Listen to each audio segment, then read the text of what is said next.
आला, धरणं भरली, रस्त्यावर पाणी आलं.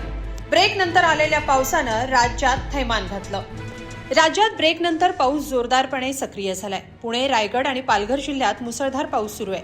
हवामान विभागानं राज्यात विविध ठिकाणी वेगवेगळे अलर्ट जारी केलेत. यानुसार पुणे जिल्ह्याच्या घाटमाथ्यावर रेड अलर्ट, तर पालघर, रायगड, रत्नागिरी, नाशिक आणि सातारा घाटमाथ्यावर ऑरेंज अलर्ट जारी करण्यात आलाय. तर मुंबई, ठाणे, सिंधुदुर्ग, कोल्हापूर आणि विदर्भ मराठवाड्यातल्या काही जिल्ह्यांसाठी येलो अलर्ट जारी करण्यात आलाय. एकंदरीत राज्यात पावसाचं चित्र काय राहिलं पाहूयात 10 दृश्य. ब्रेक नंतर पावसानं पुन्हा एकदा नाशिकला झोडपून काढलं. त्यामुळे नाशिकच्या गोदावरी नदीला दुसऱ्यांदा पूर आला. गोदावरी नदीमध्ये होळकर पुलाखालून सध्या 16,000 क्युसेक पाण्याचा प्रवाह वाहतोय, तर 18,000 क्युसेक ही धोक्याची पातळी आहे. त्यातच गंगापूर धरणातून विसर्ग वाढवण्यात आल्यानं गोदावरी नदीच्या पाणी पातळीत मोठी वाढ होतीये. नाशिक जिल्ह्याला हवामान खात्याकडून ऑरेंज अलर्ट जारी करण्यात आलाय, तर घाटमाथ्यावर रेड अलर्ट जारी करण्यात आलाय. त्यानुसार नाशिक शहरासह संपूर्ण ग्रामीण भागात पावसाचा जोर वाढताना दिसतोय.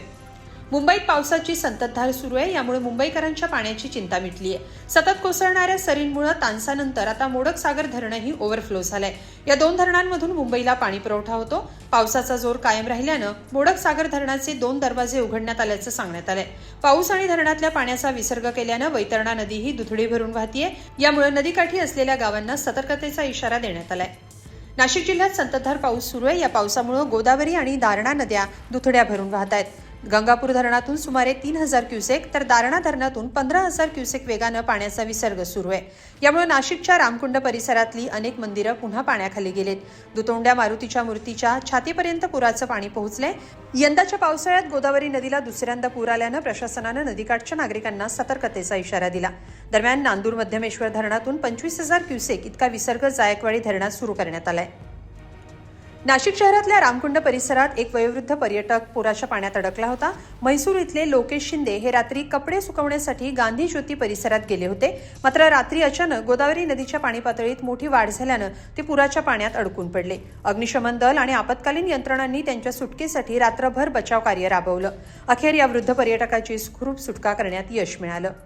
ठाणे जिल्ह्याला पावसाचा ऑरेंज अलर्ट जारी करण्यात आला असल्यानं भिवंडीत मुसळधार पाऊस कोसळला. यामुळे कामवारी नदीनं धोक्याची पातळी ओलांडली. कामवारी नदीकाठच्या परिसरात प्रशासनानं सतर्कतेचा इशारा दिला. म्हाडा कॉलनी, बंदर मोहल्ला, तांडेल मोहल्ला, खाडीपार, शेलार नदी नाका आणि ईदगाह परिसरातल्या नागरिकांना सुरक्षित ठिकाणी जाण्याचं आवाहन प्रशासनानं केलंय. पावसाचा जोर वाढला तर कामवारी नदीचं पाणी मोठ्या प्रमाणात शहरात शिरण्याची भीती व्यक्त केली जाते. मुसळधार पावसामुळे नाशिक जिल्ह्यातल्या कळवण तालुक्यात पूरस्थिती निर्माण झाली. नांदुरी कळवण मार्गावर आठंबे गावाजवळ नदीच्या पुलावर पाणी आलं. त्यामुळे या मार्गावरची वाहतूक तात्पुरती बंद करण्यात आली. दरम्यान गिरणा नदीपात्रातून सध्या 22,000 क्युसेक पाण्याचा विसर्ग करण्यात आला. त्यामुळे नदीकाठच्या गावातल्या नागरिकांना सतर्क राहण्याच्या सूचना देण्यात आल्या. नाशिक जिल्ह्यातल्या इगतपुरी तालुक्यात सुरू असलेल्या मुसळधार पावसामुळे पिंपरी सदोचा इथला पूल पूर्णपणे पाण्याखाली गेला. पुलावरून मोठ्या प्रमाणात पाणी वाहत असल्यानं भावली, बोरली, पिंपरी, जामुंडा, गवांडा आणि धामाडकीवाडी या गावांचा इगतपुरी शहराशी संपर्क तात्पुरता तुटला.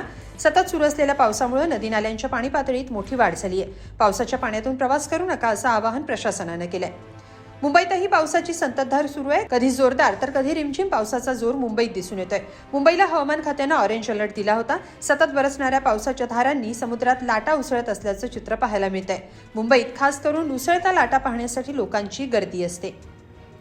नाशिक शहरात कुंभमेळ्याचं नियोजन सुरू आहे, पण त्यातच मोठ्या प्रमाणात पाऊस सुरू असल्यानं रस्त्यांवर पाणी साचल्याचं पाहायला मिळतंय. मुंबई आग्रा महामार्गावर रस्त्यावर साचलेल्या पाण्यातूनच वाहतूक सुरू असल्याचं दिसलं. एकीकडे मुसळधार पाऊस, त्यात गोदावरी नदीला पूर आल्यानं शहराच्या अनेक भागात पाणी साचल्याचं दिसून आलं.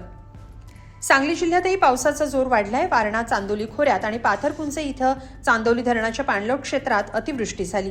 यामुळे वारणा धरणातील पाणीसाठ्यात झपाट्यानं वाढ होतीये. गुरुवारी वारणा धरण 75.13% भरल्याची नोंद आहे.